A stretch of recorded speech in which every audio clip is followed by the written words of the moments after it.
Big guns, baby. Big guns. You want the guns?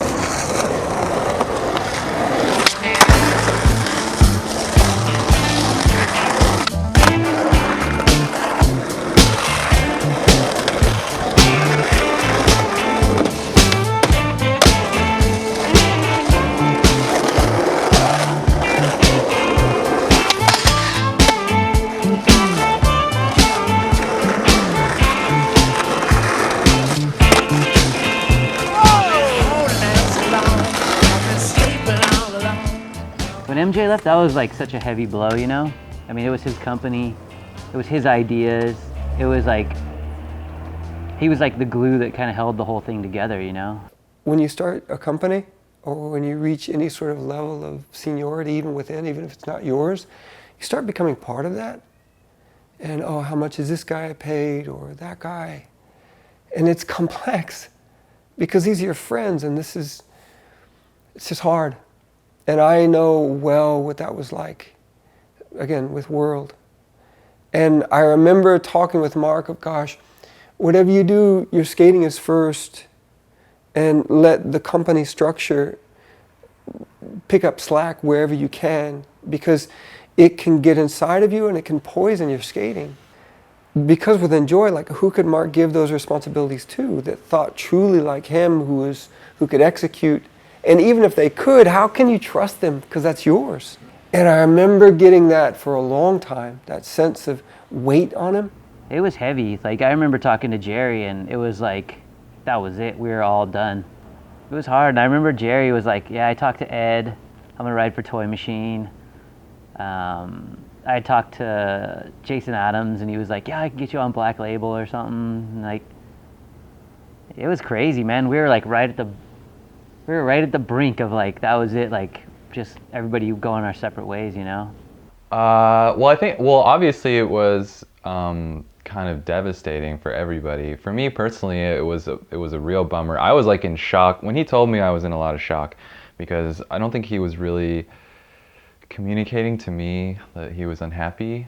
And so when he told me, I didn't even know how to react. And when I got off the phone, I was like, wow, like, what am I gonna do, you know? That was, you know, that was like, well, shit, now what? What are we gonna do now? I went and stayed with Marc for a long time when he lived in Costa Mesa. And I don't know if we talked about it, but I was like thinking that, like, if he leaves, the brand is done, you know? Because what is enjoi without Marc? He was doing the graphics, he was the entire aesthetic, you know, sort of architect of the brand. So it's like, well, if Marc isn't there, you know, because it's like, you could have had enjoi with Rodney and Dave Mayhew and Chris Dobstaff and all those dudes that rode for it, but without Marc there, it would have been basically the A-team, you know? And well, basically what happened was, like, I had an ongoing ankle injury from, you know, it was like 1995, I think. And I was actually shooting a picture for an A-team ad and rolled my ankle, and that just kind of really pushed me back, you know, and then the whole enjoi thing kind of started, and I kind of went on with it, but, like, I just never got back to, like, you know, 100%. So basically, I was kind of on the way out. When Marc told me, like, that he was leaving, I was just like, I'm done, you know? Knowing Marc, and he was really honest with me and stuff, and, you know, he was spending a lot of time not skating and doing businessy, you know, graphic kind of stuff, so, like, I think he was trying to find a better place for himself. It was like the end of 2003, pretty much, like, you know, 3 full years or something, like right in the beginning of 2004. I think it was just like a culmination of like a lot of different things. I just like, it was a combination of like kind of starting to like party a little too often, you know? Like, it's not like I was partying hard, but it's like I was partying like pretty often, and I was carrying that over into my, it was like starting to affect my work. you know, and it was starting to affect my perspective on things.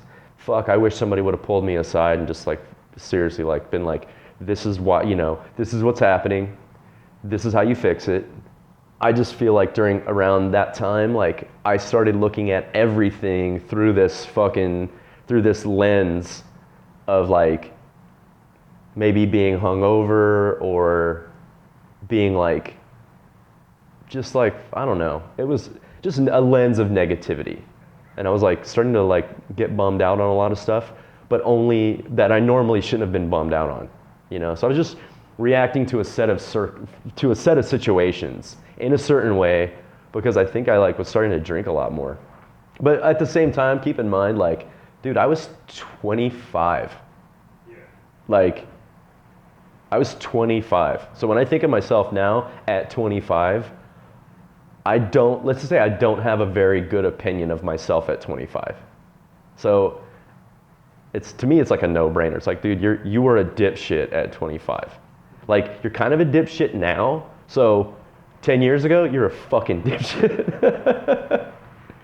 Brad quit immediately, and I was like, oh, like, you know, what am I gonna do? Should I quit too? And I started kind of looking for other sponsors because I felt like without Marc, you know, how could it possibly work? I really think what happened in a way was best because I saw the pressure and look what happened with the skating too. I mean, it was just Skater of the Year, all that, right? Video. And just killing it. And I knew that. I thought, what's going to happen with the company? Well, I've been through enough of that and I know how that can go. I've been through a lot.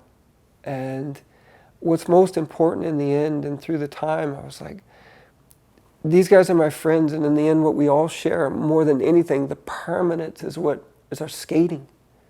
And it's the friendships that you have. The corporate stuff, it'll come and go. And it'll take care of itself. But what's most important is they go on. And I remember like, all right, look, that's happening. And Marc and I are super close. But I know those dudes, and as cool as they are, and I love the feeling of being with them, I'm not of them.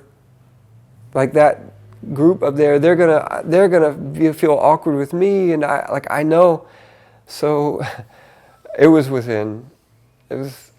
I'm thinking it was definitely within 24 hours. I'm thinking it was within 2 hours. You know, when I was talking to the general manager and kind of telling him like kind of some of the stuff that was going on, you know, with me or whatever, and then kind of like what I needed to do. And at the time, like, I didn't know what the fuck I needed to do.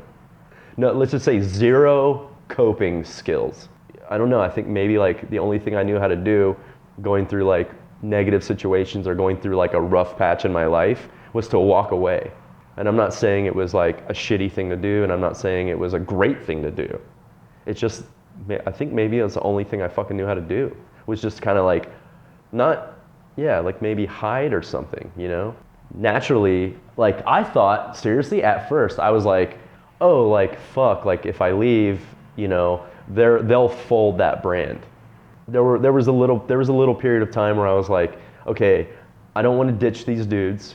Maybe we could like take it and like continue it elsewhere, you know, whatever. But yeah, I just thought that they would just fold the brand or whatever. But when it came down to it, the general manager was like, well, whose hands do you think we should put the brand into? And I was like, well, literally the only person that I know that could even kind of keep it going on that level is Matt Eversole. Like, same fucked up sense of humor, like same like insane loyalty to the skaters, you know. Matt was not the kind of dude who was like a fucking company shill. And because of the way, I mean, I've known the dude forever, so I was like, oh, he gets it. You know, it's one of those things like, he gets it. If it wasn't Matt, like it couldn't happen. It wouldn't have like been able to continue. But then Matt and Louie kind of convinced me to stay. They like totally were like, we can do this, let's just stay. and I did, and it worked out. It was, you know, it was awesome for a while. Yeah, it was good for a lot of years. To Marc leaving, I was just like, yeah, it's done, you know. And he was like, well, you should quit. And I'm like, well, I don't have to quit. It's gonna collapse, like, you know. And then he was like, well, I want to start this other brand called Love. And I was like, oh, no, it's a weird name, but you know, whatever. You know, I was like, basically my attitude was like, if you set it up and you handle it, like, you know, I would do it, I guess. I don't know. But, and then all of a sudden, Jerry and Matt Eversole and Louie were like, yeah, we're going to keep going. And I was like, okay. I actually heard through the grapevine that he was leaving, and like, you know, I immediately freaked out, and I think I called Marc. You know, the industry was still so new to me, you know what I mean? So I didn't know like who to talk to or like where to go or whatever, you know? But when I talked to Marc, Marc was like, you know, there's some dudes that want to stay and that want to make it work. And he said that he was going to hand it over to Evs. And yeah, when he said that, you know, I was like, okay, you know, I felt really comfortable with that, you know, just because Evs helped Marc a lot with Enjoy, you know, so.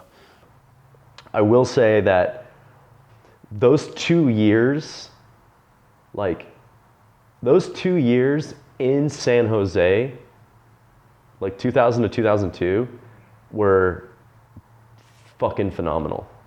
Just like the group of people, the time period, what was going on, what we were doing, and it's basically man down. That is my favorite. Man down is my favorite Enjoy moment. You know, you can just watch that video and you're like, that's my favorite Enjoy moment right there. It's just all the right people, the right place, the right time, doing things for what I felt was the right reasons. And that was like the fucking, could quite possibly be like 2 of the best years of my life that I remember, you know what I mean?